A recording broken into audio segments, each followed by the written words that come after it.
ID ஜாபுக்கு போகிறதுங்கிறது யார் நினைச்சாலும் பண்ண முடியும். கொஞ்சம் யோசிச்சு பாருங்களேன்.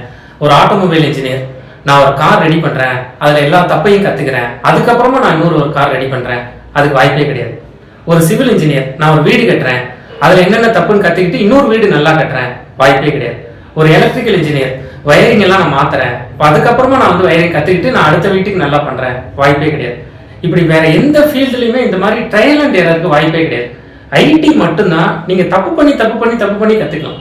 நான் ஒரு வெப்சைட் பண்ணணும்னு நினைக்கிறேன், அதுக்கு டிசைன் பண்றேன், இந்த டிசைன் பிடிக்கல, கோட்டை அடிச்சுட்டு முதல்ல இருந்தே போடுங்க அப்படிங்கிற மாதிரி நம்ம அந்த இடத்துல திரும்ப வெப்சைட்டை ரெடி பண்ணிக்கலாம். இப்படி ட்ரையல் அண்ட் எரருக்கு ஒரு பிகினருக்கு வாய்ப்பு கொடுத்தீங்கன்னா அந்த பிகினர் எந்த ஃபீல்டுல வேணாலும் ஜெயிப்பார். அப்படி வாய்ப்பு கொடுக்குற ஒரு ஃபீல்டு ஐடி ஃபீல்டு. நீங்க தப்பு பண்ணி கத்துக்கலாம். ஆனா ஒன்னே ஒண்ணு, தப்பு பண்ணி கத்துக்கிறதுக்கான மனநிலை உங்களுக்கு இருக்கணும். நான் வந்து கரெக்டா படிச்சுட்டு கரெக்டா தான் ப்ரோக்ராமை எக்ஸிக்யூட் பண்ணுவேன் அப்படிங்கிற மனநிலையில ஐடிக்கு வரக்கூடாது. நிறைய பிராக்டிஸ் பண்ணணும். ஒவ்வொரு பிராக்டிஸ்ல இருந்து நீங்க நிறைய தப்பை கண்டுபிடிக்கணும். அந்த தப்புல இருந்து உங்களுக்கு என்ன எக்ஸ்பீரியன்ஸ் கிடைக்குது அப்படிங்கிறத பார்க்கணும். இந்த மனநிலையில இருந்தீங்கன்னா ஐடி ஜாப் ரெடி.